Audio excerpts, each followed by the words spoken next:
One of the most dynamic squads in the league, Chicago Aftershock is always a fun team to watch. But though they entertain us with their wild ways, they are also starting to cultivate the refined attack needed to not only stay in the Champions Division, but start moving up the ranks. Karl Markowski's game was flashy, fast, and functional at the last event, and he's an explosive snake-side attacker. Brian McKenna is the team's highest-ranked player, and he had a standout event in Dallas. Leader AJ Lawhead and Rob Velez also turned in consistent performances and are huge assets to the team's push back to greatness. This feed layout could be a big boost to off-the-break shooter Chris Sosine, and Kirk Wozni is another fearless player to watch for Shock. This legendary team didn't win many games in Dallas, but they impressed everyone, both peers and fans with their game. And after some much-needed outdoor training time, the PSP Mid-Atlantic Open could see a more favorable outcome for one of the longest-running paintball teams in the world. Los Angeles Infamous had a triumphant return to the top in Dallas when they took the victory in the finals against a hungry Omaha Vicious. Infamous is a different team this season, as they have more depth and an obvious drive to be the best team in the world. Zach Wake was a man reborn in Dallas. He had 13 kills in the last game to help his team win the event, and he was awarded the finals MVP. The Bornstein brothers have added much-needed depth to the squad, and Zach Patient is back from injuries that kept him from playing much of 2013. With three solid snake attackers, a versatile roster across the board, and momentum from the Dallas win, Infamous is the team to beat at the Mid-Atlantic Open. Drew Templeton, Callie Rudolph, and Nikki Cuba all stepped up at the last event, and Damian Ryan, one of the best players in the game, will be out to add to the 43 kills he chalked up at the first event. Infamous underperformed all last season, but they look to have a new hard mentality, which will continue to pay dividends if they can keep up their newfound intensity.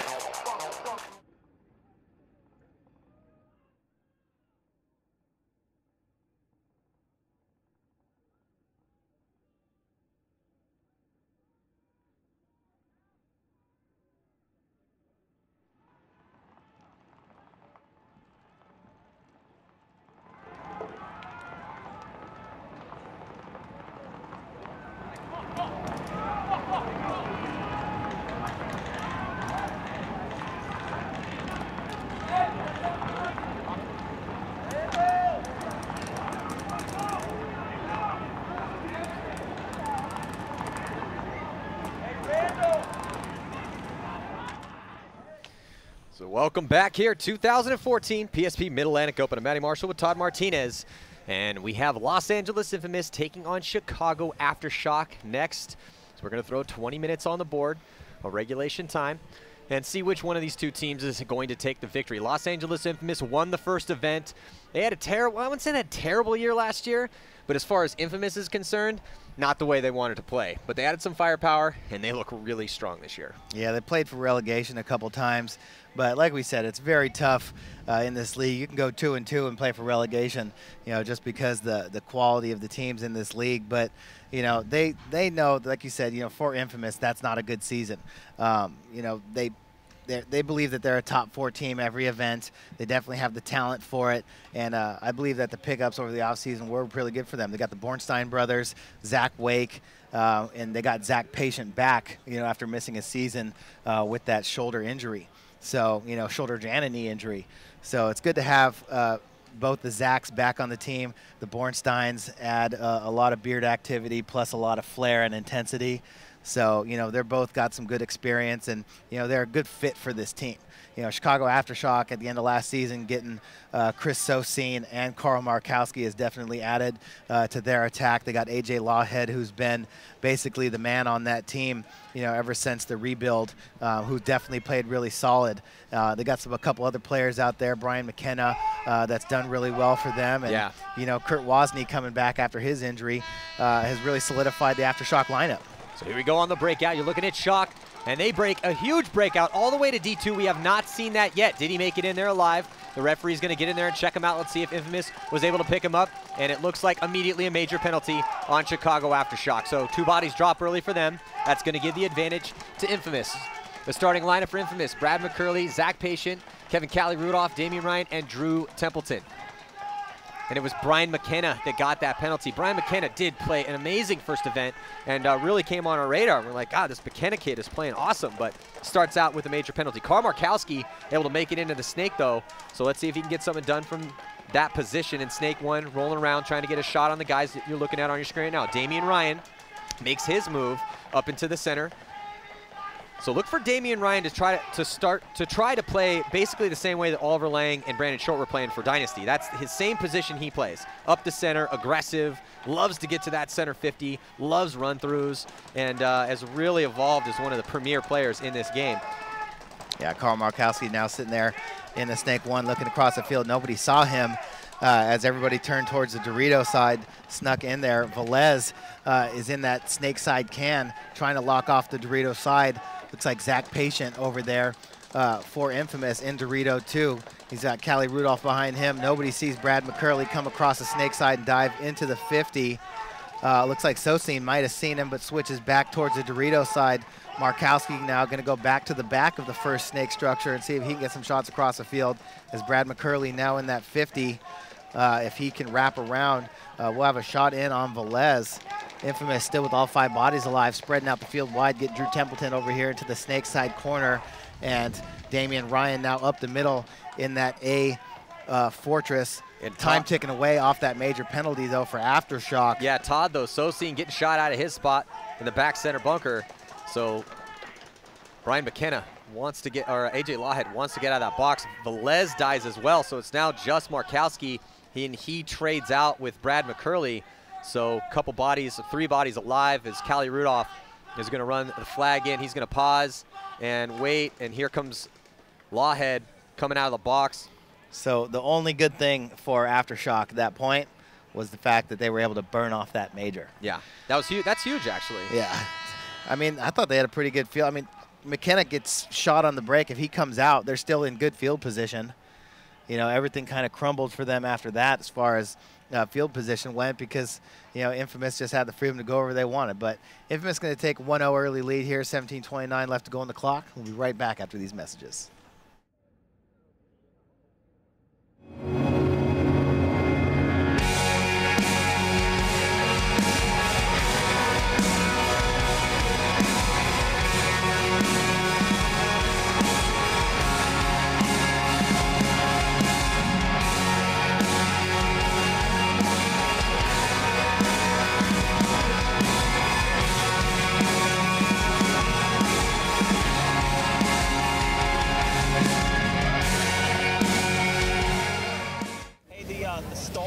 Down here in the Infamous pit for this game, Infamous versus Aftershock. Now, Brad, you guys won first place in Dallas. Coming into today, I know you were feeling good. Were you really that nervous to go up against Aftershock? No, I mean, we're confident in our abilities. We're confident in what we've been doing. We worked really hard in between these 2 events to stay on the top. You know, it's difficult to win in this league. It's even harder to continue winning in this league. So we know everybody's gunning for us, so we're not taking anybody lightly. What kind of strategies are you running? Are we going to see you go out wide at all? Are you going to stay at the inside bunkers, go for that X play? I mean, it's tough to get wide on this field. If we can, it gives us a big advantage. So we're just going to take what they give us. All right, we'll see if Infamous can keep the lead. We got 25 seconds on the clock.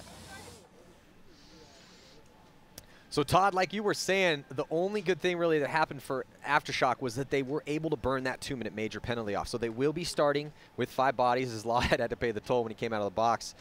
Infamous putting that first point on the board, looking really good doing it. Though it's tough to tell because, you know, when you get a major penalty to start out the point, you're immediately down 2 bodies. So, you know, we'll see how good Infamous still is here. My guess is pretty good. Again, Infamous, you've been watching all morning, we were talking about it earlier, but Infamous was literally out. Oh, Infamous loses 3 bodies off the break, but Infamous was doing drills last night until dark on the practice field here at OXAC. They literally had to kick them off the field. So these guys definitely want to stay on top. I talked to Travis Lemansky and their coaching crew, and they had said, you know, hey, basically what Brad said, that it's very hard to stay on the top because everyone's gunning for you. And they know that. They're aware of that. They've been there before. They've won tournaments before. This is another one of those long-standing teams. So now 3 players left alive for Infamous: Nikki Cuba, Bobby Aviles, and Corey Bornstein. And they are on their heels right now. Shock had lost Aaron Tholey. He got shot by Corey Bornstein. 4 bodies left for Shock, Todd. Yeah, Aftershock, yeah, after having that 5-on-3 advantage right away, yeah, dropping that 1 body off the Dorito side, but, you know, they've had their opportunity, still kind of do, you know, to get up in the middle of the field. But Nikki Cuba is just pounding paint over here onto the snake side as Chris Sosine makes a bump from that Dorito side tower into the Dorito 1 to try and get an attack going. Aftershock let Corey Bornstein sneak out into that Dorito side corner, and Bobby Aviles, he had backed up from that inside snake can to the snake side temple. So Aftershock didn't do a very good job of containing Infamous once all those bodies dropped. And, you know, Infamous now put themselves in a decent field position to kind of cross it up and, you know, try and win some gun battles here. Carl Markowski was able to make it into Snake 1. You were just looking at him on your screen. There's the back line of Infamous, stuck in those 3 back bunkers and locked into gunfights, playing tight. Shock, 4 bodies alive for them, better field position, and Carl Markowski definitely wants to make something happen over here. You're looking at that's the D side lineup. That's still in the backfield though. That's D1 in the back corner bunker on the Dorito side of the field, and now the move is made. AJ Lawhead making his move forward. Carl Markowski wrapping around the outside, putting pain back on Nicky Cuba. Looks like he got a shot in, and he does. There goes Nicky walking off the field. Now Markowski jumps into the 50, and he is going to have a shot across the field at Bornstein in the corner over there. Bobby Aviles and Bornstein crossed up right now as Sosine in that Dorito 2. Looking to get up the field. Velez bumps out to the snake side corner to get behind Markowski. Markowski going to cross the 50 and crawl along the leg to see if he can get a better shot in on Bornstein. Yeah, he's just really careful right now because he's worried about that back corner bunker on the D side of the field. He keeps looking at that guy. Oh, and he just got shot. Corey Bornstein just dropped a shot in on Carl Markowski crossfield. What an amazing shot by Corey Bornstein. Bobby Aviles, though, dies out of his bunker. So now it is 3-on-1. Let's see if Corey Bornstein can pull out some low body magic here as the bodies start pushing forward. Velez closing the gap, and Velez is going to trade out with Bornstein. Nice work. 2 players left alive for Shock to tie this game up here. probably about 14-10 left when this flag gets hung. AJ Lawhead and Chris Sosine left alive for Shock to finish out that point. Yeah, AJ Lawhead, very intelligent player for Chicago Aftershock. Got out there to that Dorito side corner, worked with Chris Sosine, you know, to try and get up the field, but good job by Carl Markowski as well for Chicago Aftershock. Open that game up. 1-1 ball game, 14:09 left to go. We'll be right back after this.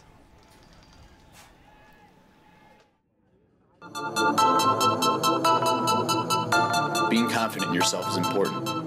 Being confident in your equipment is a must. When you do the hard work of getting to that spot on the field, you must have the confidence to seize the opportunity.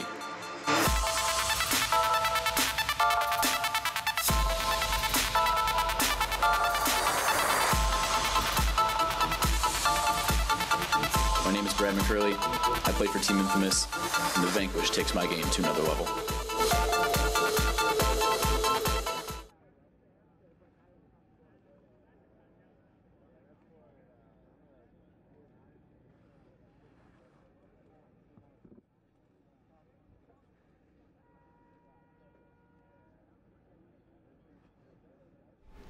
Taking a look in the pits here for Chicago Aftershock. There's Coach Mikey Bruno, the always loud, charismatic, and animated Mikey Bruno, legend in the game. And yeah, Aftershock is going to be the subject of the new season of the roster from Planet Eclipse.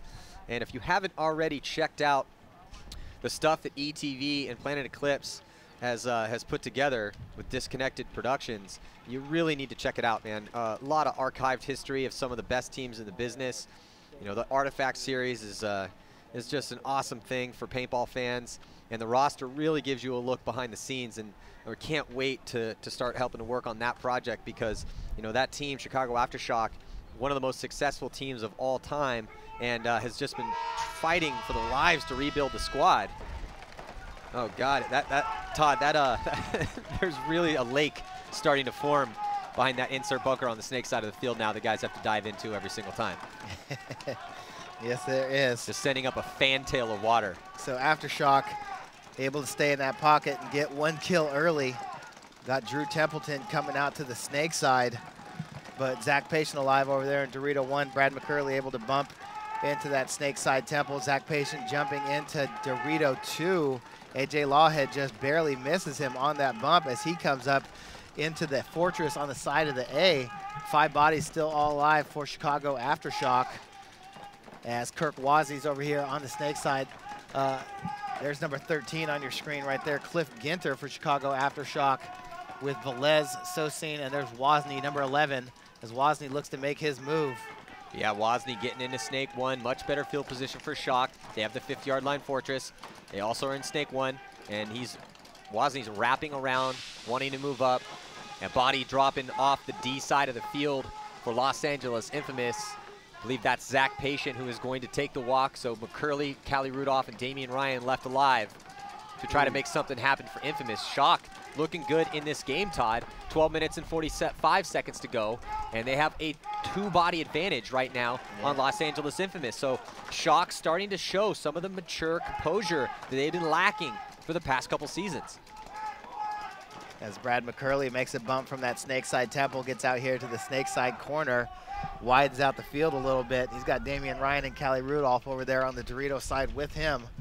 Kirk Wozni over here in Snake 1, really pounding on Callie Rudolph and Damian Ryan over there across the field. AJ Lawhead up in that center. As there goes Ginter, he takes off from the corner. He gets into Dorito 3. And he is going to start shooting at Brad McCurley. Brad McCurley gets shot out of that snake side corner. So just two bodies left alive for Infamous right now as Velez backs up on the snake side, comes all the way to the corner to help Wozni get up into the 50. Wozni up in the 50 now. Here comes Lawhead. Lawhead reading the situation, trying to get a shot in on Rudolph. He does. Damian Ryan, the last body, might have gotten shot right before the horn blows as Infamous concedes the point, and Aftershock, after going down one early, grabbing a major penalty, able to fight back, make it a 2-1 game with 11:50 left to go out here. Chicago Aftershock, man, taking the lead against the team that won the last event. And the question heading in, as always with Shock for the past couple seasons, is how composed are they going to be on the attack? How good is the timing going to be? That's where they were lacking. They would get to those 50-yard line bunkers and start making mental mistakes. And also with Infamous is historically they get a slow start, and that bug might be biting them again. Can they get it back up? I don't know. We're going to find out. So still a lot of game left to play. 11 minutes and 50 seconds to go, but Shock with the lead 2-1. We'll be right back. This isn't just a field. This is my home. This isn't just a team. This is my family. This isn't just a sport. This is a way of life.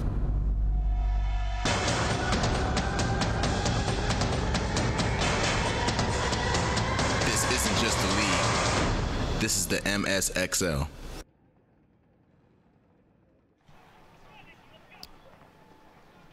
So taking the field for Los Angeles Infamous, Corey Bornstein with his 3 confirmed kills is coming out with his brother Jason Bornstein, Bobby Aviles, and Zach Wake. Zach Wake had such an awesome performance at the first event. He was the MVP of the finals, had 13 confirmed kills in the finals, and such a reemergence for him. Long considered a talent, long considered somebody you want on your team just based on his innate ability to play the game, but historically hard to work with. He got kind of a bad rap, got a lot of penalties, and really took it to heart. He had injuries and fought through the injuries and was able to have that amazing performance and reemerge as one of the best players in the game. Let's see if he can do it here in this particular tournament. He was able to make it out wide, though, on the snake side. That is a hard bunker to make. 4 players left alive for Infamous right now as they lose Jason Bornstein. 5 players left alive for Shock. Yeah, Chicago Aftershock missed Zach Wake coming out to that corner. Tough run through that water, but Wake makes it, and he's got Bobby with him. Those two very capable of doing some damage. Nicky Cuba bumping out here to the snake side tower. 4 bodies left alive as Aftershock getting a check. Looks like Velez getting checked in that snake side can. Oh, Chris Sosin pointing at Bobby Aviles, but Bobby Aviles sneaks into that snake 1. Yeah, Bobby Aviles was not satisfied with his performance, even though his team won the event. Bobby's one of those go-to guys. I think this could be a huge field for him. He is a very good scramble paintball player. No matter what's happening in front of him, typically Bobby always with the head about him and always trying to make things happen. He's one of those guys that has had many come from behind victories over the years, and one of those guys that can win low body situations. Now he's the one right now. Leapfrog past Zach Wake. That was the move to make, though. So Zach Wake, who played this role very well in Dallas. Zach Wake has been able to kind of diversify his game. He could play the 1, and he's also shown the ability to play the back player on the side of the field as well, too. Yeah, Matt, you're right about Bobby Aviles. You know, he's the man. He can play anywhere on the field. You know, start in the back, move up the field. I think he just got a shot in on Lawhead. Oh, actually, no, Nicky Cuba, if from that, can get a shot in on Lawhead. Both of those guys can play anywhere on the field, can communicate very well, shoot lots of paint, play the front, play the back. Corey Bornstein's beard is talking to Nicky Cuba from that Dorito side temple. He's got the snake side locked off. He's trying to get Bobby and Nicky to work on that Dorito side. Aftershock does have one body over here in the snake one as well, but he's posted up down the wire. That's Kirk Wozni. Not really have many shots across the field because Infamous doesn't have any bodies on the Dorito side of the field. Well, tense moments right now, Todd, because, you know, Shock is up by 1, and they have the field spread out a little bit better than Infamous does. They have Corey Bornstein in the back center bunker, but that's the farthest player over, like you were just saying. So the 4 bodies left alive for Infamous. They're really going to have to try. Corey is probably going to have to try to get over to that D1, spread the field a little bit. And Shock, pretty content with their spots right now. As you can tell by their body language, as always. You always can tell when you're watching these guys play these bunkers whether or not they want to move. Except for the back corner bunker on the D side, who just makes his move. That's a great move by Shock. Shock's got an awesome field position right now, Todd. Yeah, McKenna, recognizing that there's nobody over here, can go wide. Ends up taking that wide route around the outside of the Dorito and jumps into the Dorito 2. So good field position for him now. Going to force Nicky Cuba to play him, but, you know, with the snake side position that Infamous does have, you know, they do have shots across the field, but, you know, not great shots. You know, like those pins, I'm telling you, those 3 pins on both sides of the field block a lot of stuff off. So, but, you know, this might give Kirk Wozni a little bit of an opportunity if Wake and Aviles are going to straight play across the field at McKenna now. Then, you know, Kirk Wozni is going to be the player that's going to have an opportunity to maybe get a shot in on Nicky Cuba. You know, we saw Konstantin Fedorov, you know, kind of force his way up through the snake side of the field from that snake 1 once he got out there. But, you know, Kirk Wozni doesn't want to make any silly mistakes and throw his body away, considering that it's a 4-4 game right now and they have the lead. Time's ticking away. Yeah, time is definitely starting to tick away, Todd. 7 minutes and 45 seconds to go, which is a lot of time.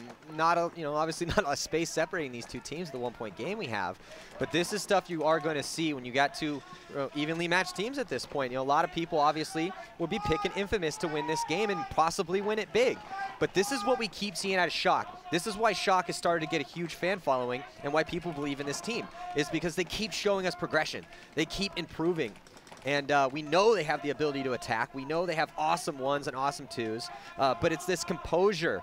It's this understanding of the situation and doing what you need to do, inner point, to make the difference. And that maturity that we're starting to see out of Shock. And it's very impressive to see. Oh, and somebody gets a shot in on Wake. I think Wake was looking on the inside, got one in the goggles. I'm not sure if it was Sosine or McKenna. Oh, and you can see Wake is disappointed in himself, getting shot out of his bunker as he's doing the slow, head-shaking walk off.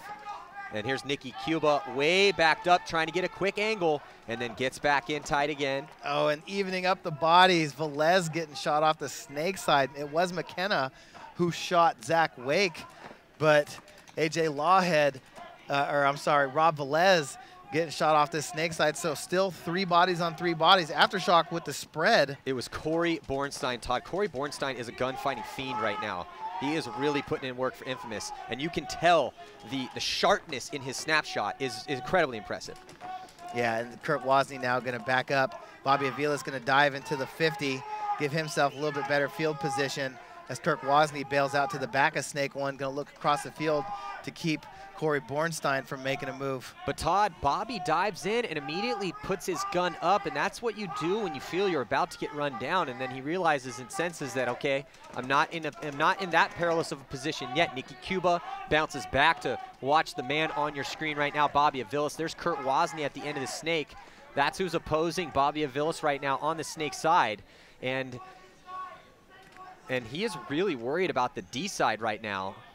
So 3 players left alive for Chicago Aftershock, 3 for Infamous. This is one of the closest points that we have seen so far in this tournament, as now we are getting close to the 5-minute mark.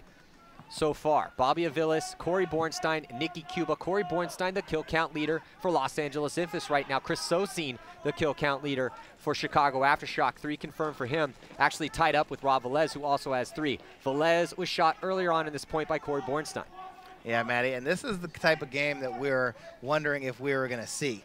You know, both teams shooting a ton of paint, ended up being like a 3-on-3 low body situation, 3-on-2, you know, something like this. And, you know, both teams in such a close game, not really wanting to give anything up. You know, very difficult to move up the field and get solid shots. As Nikki Cuba, you see on your screen right there, he bumped all the way across from the snake side can, is now in the snake side corner, working with Bobby Aviles. He's going to help Bobby Aviles maybe have opportunity to wrap around the outside of the 50 a little bit, but McKenna, you know, he's got a straight shot on Bobby. If Bobby tries to take off running, Kurt Wozni, he can just stay alive and protect himself in the back of Snake 1. Corey Bornstein, he actually makes a bump up to Dorito 2, now onto Dorito 3. Kurt Wozni is the one that can look across the field. But every time an Infamous player makes a move, Shock players, couple guys look. Wozni now comes back. Bobby goes to the back of the 50. Bornstein looks like he's breaking a little bit of paint. He's sitting up the field, Dorito 3 now, but Chris Sosine, the big gun in the back for Aftershock, he keeps switching back and forth. Well, and Todd, right now, the pressure is on Infamous. Shock has the lead. If time expires, Shock will win this low-scoring game. But this has been a tense point. Yeah, it's gone long, but you know these guys are making moves. You can see they're actively engaged in their gunfights and really trying to do work over here. Bobby Aviles, he understands the situation his team is in right now. The last thing Infamous wants to do is lose their first game to Chicago Aftershock. That would be a huge boost to Shock's program to come in and defeat the team that won the last event here. Regardless of the score, it doesn't matter. Victory is a victory. Nikki Cuba now bumps back over towards the center. I think Nikki's out of paint. Yeah, Nikki Cuba has ran out of paint. He runs back to his initial bunker. Maybe he's checking around in the lake, little baby lake that's underneath him right now. Is you know, again, this grass was luxurious to start out this morning, but since so much rain had dumped in the past couple days out here, as these guys have dove around and started playing behind these bunkers, mud bogs have formed. Here comes Bobby Aviles on the move. Bobby Aviles kind of had his gun down a little bit, Todd, on that run through. I think when Bobby launched, he had his gun down. He might have tripped and stumbled a little bit. Couldn't quite see. He was not able to make the trade. So Bobby Aviles, understanding he had to push forward. And so Infamous is forced to concede the point. That means Shock is going to go up now. Wow, by 2. Todd, who would have thought, man? Chicago Aftershock came to play some paintball here. Chris Sosine, Kurt Wozni, and Brian McKenna left alive on the field. And Nikki Cuba, Corey Bornstein, and Bobby Aviles just not able to get it done. Well, here's what I'm wondering. Infamous tries to spread out wide. We'll talk about this right after we come back over here because I'm really interested to see what's going to happen. I'm probably going to get a timeout as well. But we'll be right back after these messages. We'll see you in a second.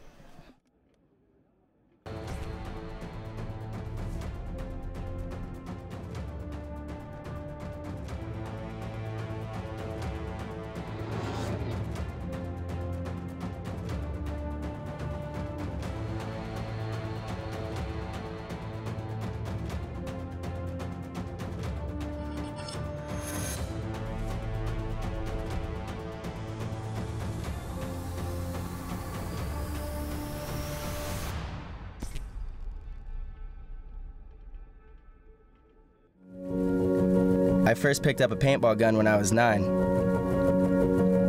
I used to stand around at the field and stare at the Ironman players, hoping for a shot. I earned my way onto the team when I was 15. We won 2 world titles. When I blew my knee out for the second time, the doctor told me I'd never play again, but I refused to let go of my dream. I'm an Ironman, and paintball is my life.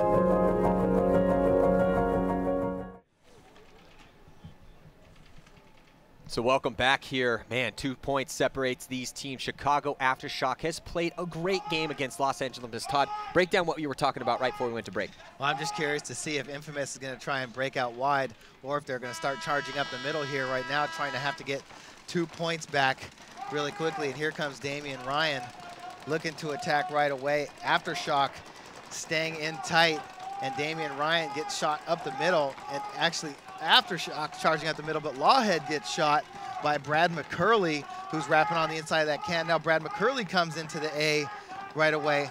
Fully what we expected to see from Infamous. Able to get out wide as well. Drew Templeton over here in the snake side corner, but Aftershock really just needs to lock it up right now and protect the zone. Zach Patient, he goes diving into Dorito too, but Aftershock also has Carl Markowski over here in the snake side corner wide. Yeah, and that's what happens when you got the speed demon on your team, is that Carl was able to make it out wide to the hardest bunker to make on the field off the break. And Carl now, and what happens then, and now Carl's going to make it up in the snake. And now what he's going to be able to do is look inside and try to stop any push coming through that center. He knows the push has to come through the center. No one's even in the snake right now for Infamous, and they don't have much ground on the D side as well. They do have a player, Zach Patient, in D2. And here comes Callie Rudolph coming across from that Dorito side tower. He bumps across. He's almost into the 50. Snake now in that wedge in between the two. And here comes Drew Templeton. He bumps into the snake behind him. Brad McCurley, he's going to go off to the races. He's going to try and run somebody down. Not quite enough, but he might have taken Velez with him. Velez comes walking off.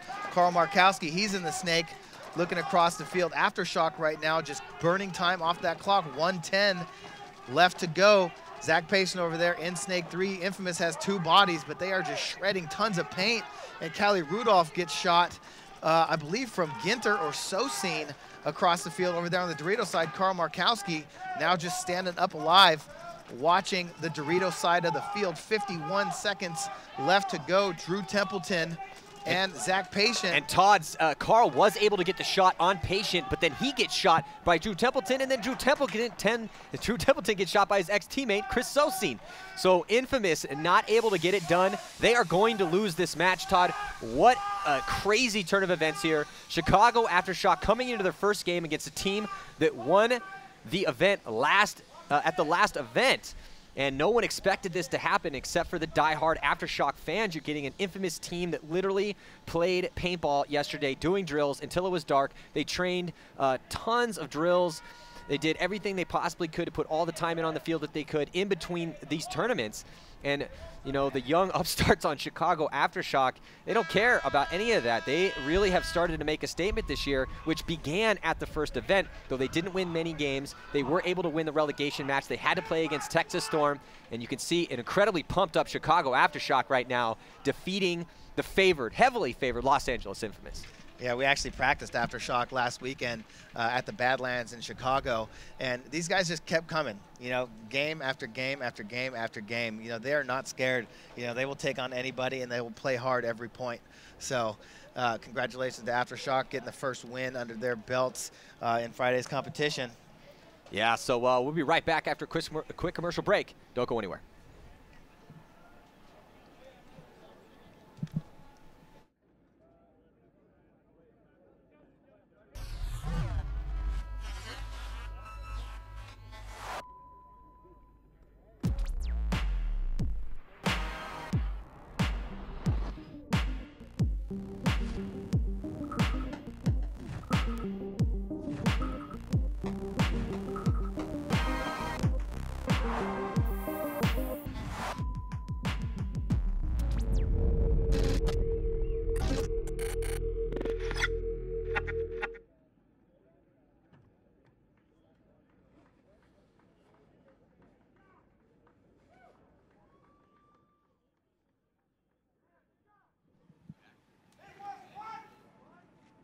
I am down here with Carl Markowski and Mikey Bruno from Aftershock. They just beat Infamous. Congratulations, guys.